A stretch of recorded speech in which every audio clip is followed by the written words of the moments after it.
Blessed is he that readeth, and they that hear the words of this prophecy, and keep those things which are written therein, for the time is at hand. Barakatha Yahweh, Barakatha Yahweh Shai, the water Yahweh, the water Yahweh Shai. Hallelujah, hallelujah, hallelujah. In the name of Yahweh Shai, in the name of the Holy Spirit. Kaloi Allah here at the Israelite Calvary. Back with another installment of Milk Mondays, and I'm going to title this video, Milk Monday, the Law of Idolatry. Milk Monday, the Law of Idolatry. And basically the Law of Idolatry was one of the first ordinances issued out of the law by the Most High through Moses. All right, and you know it as the first commandment of the 10 Commandments. But it's more to it than what the eyes, what mainstream media or the masses think or know. All right, so this is Exodus chapter 20, and I'm going to start at verse 1. And God, right, you replace that word God with Yahweh, right? And Yahweh spake all these words, saying, I am the Lord Yahweh, thy God, which have brought thee out of the land of Egypt, out of the house of bondage. Verse 3, thou shalt have no other gods before me. Start right here. So the law of idolatry. So boom, the Most High is laying down law. He's getting straight to the point. You can have no other gods. You Israelites, you so-called blacks, West Indians, Haitians, right? You Hispanics, right? And you North American and Seminole Indians, right? You 12 tribes, you tribes, right?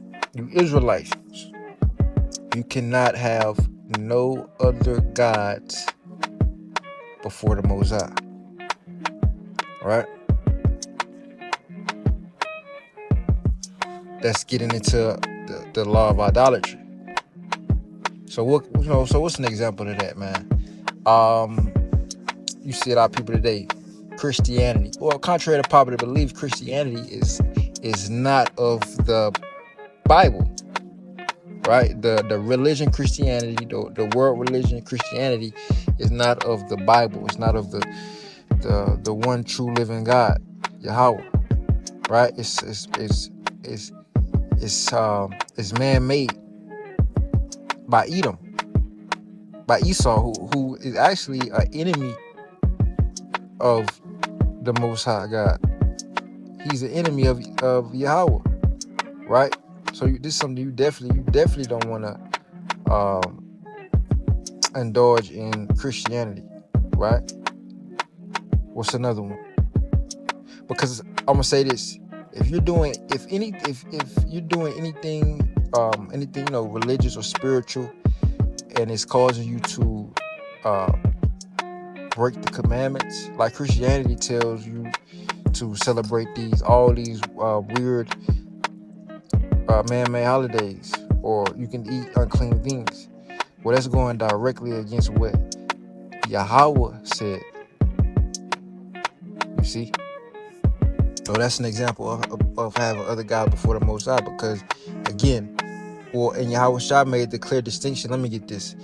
Truly, because the Most High said no other gods before him, but really, because one might think, they said you can have no other gods before him.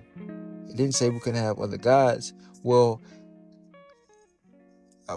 man can't serve the Lord and mammon, right? You can't have two masters, right? Another word for God, you can replace that with master. You can't serve two masters, man. Let me get this.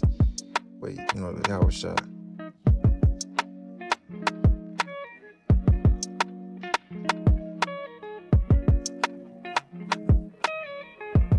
All right, this is Matthew chapter 6, verse 24. No man can serve two masters, for either he will hate the one and love the other, Right. So if you an Israelite, and you coming into this thing, man, you find that you're an Israelite. You can't have one foot in the Christian church. You in Christianity. You rocking the crosses and you're still doing things of what you was doing when you was a Christian, but basically being an idolater, sinning, right? But you're Israelite, or you coming into this thing, Israelite, and you're trying to rehearse the righteous acts, but you still doing things what you were doing as a Christian, right? You can't do that, man. Right? You can't serve two masters. You can't serve Caesar Borgias, because that's what that's who that is. The God of Christianity is Caesar Borgias, contrary to popular belief. You can't serve Caesar Borgias or Borgia, whatever, however you say it, and serve Yahweh. Right? You can't. All right? Matthew 6:24. No man can serve two masters, for either he will hate the one and love the other, or else he will hold the one and despise the other. You cannot serve God and mammon. Right? So you can't serve the Most High and other gods. Period. Right? Either you're gonna choose one or the other. If you have other gods, that means that's basically you're putting gods before the Most High. You having gods before Him. Nothing should be your God besides Yahweh. Period. All right. And if you're giving your strength over to things and it's hindering you from serving your God, then who are you serving? You gotta ask yourself, well, who are you actually serving? Right? You have another God. You're serving a different master. You're drifting into idolatry. Christianity is one. Another one is Islam. All right. If you come into the truth and you were into Islam, you're a Muslim. Well, you can't do that. You can't be a Muslim and come into the truth. We're born as a reborn again Hebrew Israelite. Believing on Yahweh. You cannot. You can't do that, man. You can't be into Islam and this, right? And all going to the mosque and you keeping them weird days and stuff. Nah, man. All right, and this go for anybody in any other false religion, right? That's not in the Bible, and you come into you find out you're an Israelite, but you're still keeping the customs of those false religions. All right, you're in sin, right? You're committing idolatry. All right, let's get into some more of the law of idolatry, because there's more on it. All right, Exodus. Start from verse 3 again. Exodus 20:3. Thou shalt have no other gods before me. Thou shalt not make unto thee any graven image, right, or any likeness of anything that is in heaven above, right, or that is in the earth beneath, or that is in the water under the earth. Now it says, thou shalt not make unto thee any graven image. Now it's more into this, because a lot of people take this verse and run with it. So we're going to read it again, right? Let's get some comprehension. Exodus 20:4. Thou shalt not make unto thee any graven image or any likeness of anything that is in heaven above. So it says a graven image, right? So you understand a graven image. Thou shalt not make unto thee any graven image. It says or. So it's not adding on to this. It's bringing in a different. It's talking about a different thing now. It says or. When something says and, is adding. When something says or, is issuing in a different thing or a different option, right?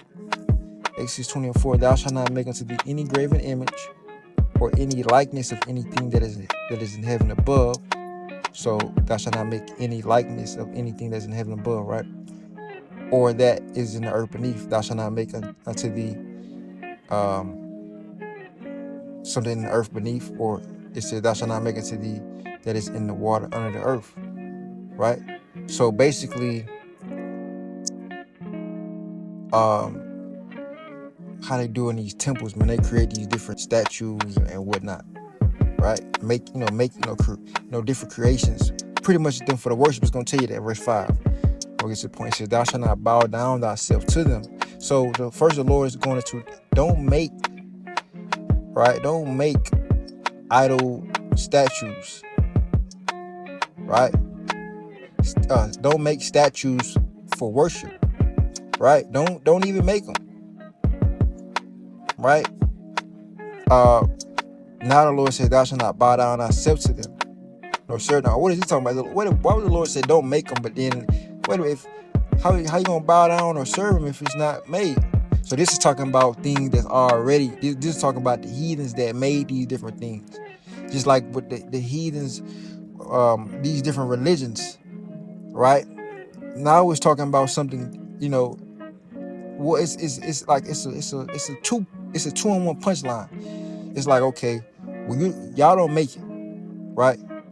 If you make it, right, which that's a sin, you better not bow, serve them. Oh, it's a 2-in-1. Or, you're not making them. But if something's already made, these heathens made it, or these heathens got religion, just like with Solomon. Solomon clearly was in direct violation of his law, right? Because he builded temples, and he built the graven image. He built the temples and bowed down to those strange gods. The gods of his heathen wives, man. Right? Verse 5 says, "Thou shalt not bow down thyself to them, nor serve them, for I, the Lord thy God, am a jealous God, visiting the iniquity of the fathers upon the children unto the 3rd and 4th generation of them that hate me." Right. So I'm gonna get some accounts. Right? And I don't really want to make this too long. Let's get some accounts, man. I'm gonna get Solomon. Everybody should know about Solomon and his transgression. All right, this is for 1 Kings chapter 11 and verse 4. "For it came to pass when Solomon was old that his wives turned away his heart after other gods." You see that? Now, what's the scripture? What's the first thing that should come to mind? It says, "Thou shalt not have no other gods before me," meaning thou shalt have no other gods, right? Because you can't serve two masters. You can't have two gods, man. It's impossible. You either love one and hate the other, or despise the one and keep the other, right? It says, "And his heart was not perfect with the Lord his God, as was the heart of David his father." Verse 5, "For Solomon went after Ashtoreth, the goddess of the Zidonians, and Milcom, the abomination of the Ammonites. And Solomon did evil in the sight of the Lord, and went not fully after the Lord as did David his father." So Solomon he served him and bowed down to the gods of these nations, man. And what else he did? It says, "Then Solomon built in a high place for Keshmosh, or Cheshmosh, however you said, the abomination of Moab." So wait a minute, he made graven images, man. He was in direct violation of that, right? The law of idolatry, building temples and things for these different religions. He provided resources for the purpose of contributing to their religions, right? It says, "Then Solomon built a high place for Cheshmosh, the abomination of Moab, in the hill that is before Jerusalem, and for Molech, the abomination of the children of Ammon. And likewise did he for all his strange wives, which burnt incense and sacrifice unto their gods." Right? Verse 9, "And the Lord was angry with Solomon, because his heart was turned from the Lord God of Israel, which had appeared unto him twice," right? "And had commanded him concerning this thing, that he should not go after other gods, but he kept not that which the Lord commanded." Right? So here you have it.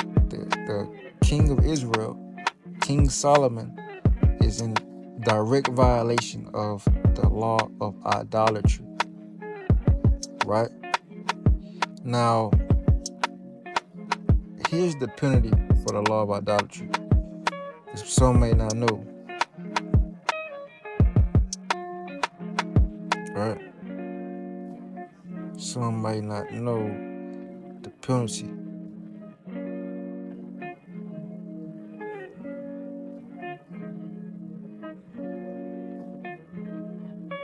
All right, this is Deuteronomy chapter 13, verse 6.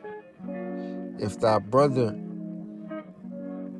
the son of thy mother, or thy son, or thy daughter, or the wife of thy bosom, or thy friend, which is as thy own soul, entice thee secretly, saying, Let us go and serve other gods, which thou hast not known, thou nor thy fathers, namely of the gods of the people which are round about you, nigh unto thee, or far off from thee, from the one end of the earth even unto the other end of the earth. Thou shalt not consent unto him, nor hearken unto him, neither shalt thy eye pity him, neither shalt thou spare, neither shalt thou conceal him. But thou shalt surely kill him, thy hand shall be first upon him to put him to death, and afterwards the hand of all the people. And thou shalt stone him with stones that he die, because he hath sought to thrust thee away from the Lord thy God, which brought thee out of the land of Egypt, from the house of bondage. And all Israel shall hear and fear, and shall do no more any such wickedness as this is among you. Right? Verse 12. If thou shalt hear say in one of thy cities, which the Lord thy God have given thee to dwell there, saying, Certain men, the children of Belial, are going out from among you, and have withdrawn the inhabitants of their city, saying, Let us go and serve other gods, which ye have not known. Then thou shalt inquire, and make search, and ask diligently, and behold, if it be truth, and a thing certain, that such abomination is wrought among you, thou shalt surely smite the inhabitants of that city with the edge of the sword, destroying it utterly, and all that is therein, and the cattle thereof with the edge of the sword. And thou shalt gather all the spoil of it into the midst of the street thereof, and shalt burn with fire the city, and all the spoil thereof, every whit for the Lord thy God, and it shall be in heap forever, it shall not be built again.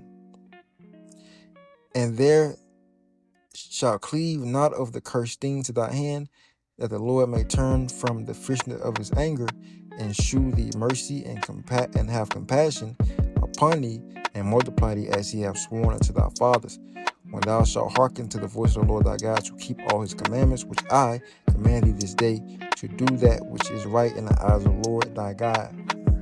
Right, so this is the decree, the law of, or the penalty for when somebody goes to seek out other gods, or if a city or a whole city has been drawn to serve other gods. This is the penalty. This is the decree. Right? If this, and I mean, you talking about wars can be started from idolatry, man.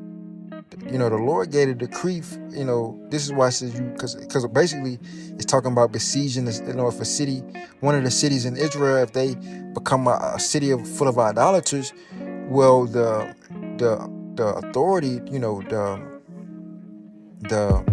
government, the military, the people that's in power, is going to inquire diligently, and is going to put these people on trial to see if this thing is true or not.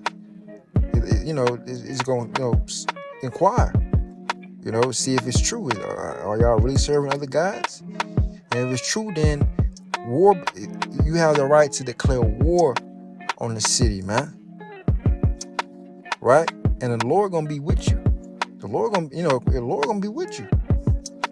The Lord gonna put his anger on you. It say kill everybody, right? Burn all the spoil up, and let's make that city a heap, meaning a trash dump, right? gonna be a memorial to show what happened to people that want to serve other gods that's not Yahweh, right? So this is and also dealing with the individual, somebody that's that's secretly want to serve other guys and entice you to do it. It say you should be the first one to kill them, right? You be the first one to do him in, man. And they said it don't matter if it's your brother, the son of the mother, or or thy son, or thy daughter. You know what I'm saying? The Lord ain't playing, man. The Lord is not playing. This is serious. This is serious business. Serious matter, serious business. You cannot have other gods. You cannot build graven images, right? Build up temples and buildings and serve them and contribute to their religions. Nah, man, right? And another thing, what's a part of how would that look with idolatry? You celebrating Thanksgiving, right? Because a lot of people don't understand when you do feasts, like when you have a feast day, that's you serving, you're doing sacrifices and you're serving the God of that day, right? So like with Christmas, right? You'll be you worshiping Saturnalia, right? With Thanksgiving, you worshiping the pilgrims, because the pilgrims, so they set up that day, and they recognize themselves as God. They set up that day under Satan. But that's Pilgrim's Day, man. Thanksgiving is the Pilgrim's Day when the pilgrims kill Gad. Well, we had the Valentine's. That was what Lupercalia, right? Supposed to be the god of fertility, some shit like that, right? You celebrating these pagan holidays, that's idolatry, man. Because like you're like with Christmas, you building up the tree, putting the ornaments, you decking out the tree, all that. For what? Right? For the purpose of you serving the other gods. You're doing the customs of that religion, right? And like contrary to popular belief, holidays or holy days, high holy days, pagan days, they're all what's the word I'm looking for? They're all religion. They're all religion rooted, religion based. Because you're observing. Let's look at this word observe real quick. Just to define, going to the definition of observe. Like how you observe the 8th day covenant. When you observe a law, that means you examine and you go about a way to keep it, right? Observe, it says notice or perceive something and register it as being significant. Now that's key right there. It's that word significant, because significant, if you look at this, significant, it says notable, noteworthy, worthy of attention, remarkable, outstanding, important, of importance. Right? Check this out. Memorable, or is it memorial? They have memorial in it? Because memorial is synonymous with memorable. Memorable. Right? You got this word meaningful, right? Valid, purposeful. Right? So all these different, when you observe a holiday, you observe it, it means you're saying it has significance, and the significance is rooted in some type of meaning. So who is the God of that day? Just like with Yahweh said, well, I'm the Lord of the Sabbath. The Sabbath is not, man is not made for Sabbath. Sabbath is made for man. Right? When you're dealing with significant days, they all have meanings, man. And either you're serving the Most High or you're serving other gods. And if you're serving other gods, you're in idolatry. Right? I'm gonna get see if I can get another one. Get another account in Numbers. Right, it's gonna be like a playback.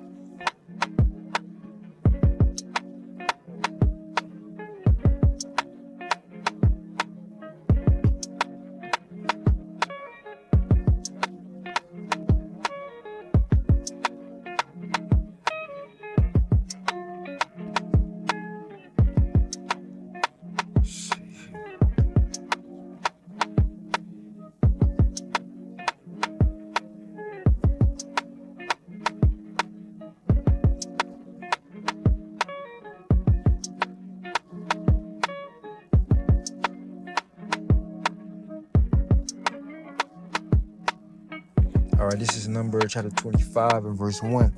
And Israel abode in Shittim, and the people began to commit whoredom with the daughters of Moab, and they called the people unto the sacrifices of their gods, and the people did eat and bowed down to their gods. And Israel joined himself unto Baal Peor, and the anger of the Lord was kindled against Israel. And the Lord said unto Moses, take all the heads of the people and hang them up before the Lord against the sun, that the fierce anger of the Lord may be turned away from Israel. Right, so what was going on here? Idolatry. They were committing whoredom with the daughters of Moab. You know, that whoredom is going into spiritual fornication, not actual prostitution. All right, but it was spiritual fornication, because it tells you that they were sacrificing to other gods. They were actually giving them marriage. Because if you read, I'm not gonna read it, but if you read the whole Numbers 25 chapter, it talks about Phineas, which Phineas is the grandson of Aaron, or the son of Eleazar, right? Phineas actually slew an Israelite man. I believe he was from the tribe of, I want to say Reuben. I might be wrong. I believe he was from the tribe of Reuben, right? Or he was one of the Northern Kingdom tribes. I want to say Reuben. Simeon. I think it was. I'm positive it was Simeon. I'm leaning towards Simeon. Either Simeon or Reuben. I believe it was Simeon though. He was of the tribe of Simeon, and he was a noteworthy. He came from a noteworthy family, I would say, and his wife came from a noteworthy family of her nation. Right, and it was, they show, and it shows like it wasn't just some type of random hookups. It was actually marriages going on here. It was actually what's the word? Affinities, right? They were, within these affinities or these marriages, these families, they were bowing down to their gods. They were keeping their customs and going off, really. You see. But let me see that, because I can fast forward. It actually tells you that in one of the beginning chapters.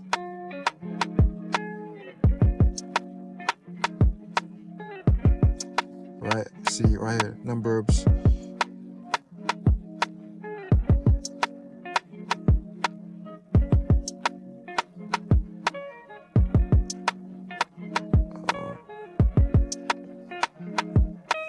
Is this what I want?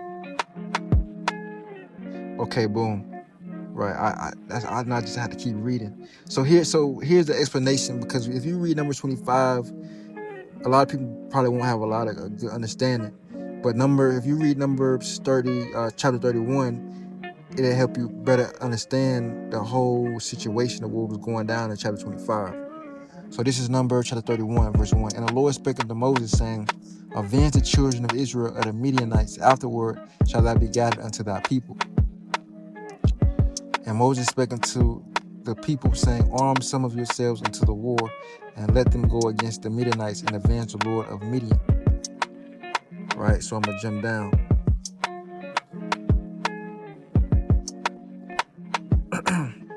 And basically, I'm skipping over the part where they was getting ready for battle and they killed them. I'm gonna just jump to it. Right, verse 16. Number chapter 31, verse 16. Behold, these caused the children of Israel, talking about Midian or the Midianite women, right? Behold, these caused the children of Israel through the counsel of Balaam to commit trespass against the Lord. Well, matter of fact, let me because I wanted to get the understanding. All right, we gotta get the understanding. I kind of jumped the gun.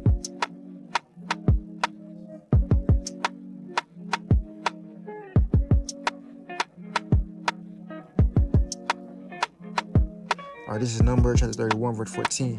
And Moses was wroth with the officers of the host, with the captains over thousands and captains over hundreds, which came from the battle. And Moses said unto them, have ye saved all the women alive? Because remember now, prior to this battle, Israel was committing spiritual fornication with the daughters of Moab. You know, because you had Midian and Moab.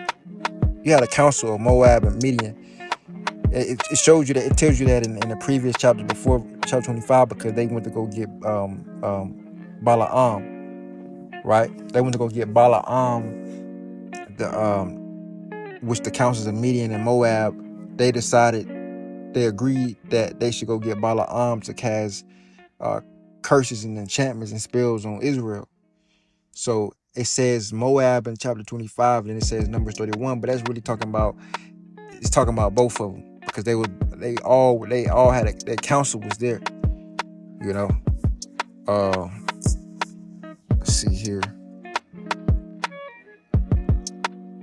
Numbers 31, verse 15. And Moses said unto them, have ye saved all the women alive? Because like I said, remember prior to this, they went off, right? The women was the women was the cause for them to go off. You know, they was getting with these women, and you know, man, hey Jake, you know, a man gets simple when it come to women.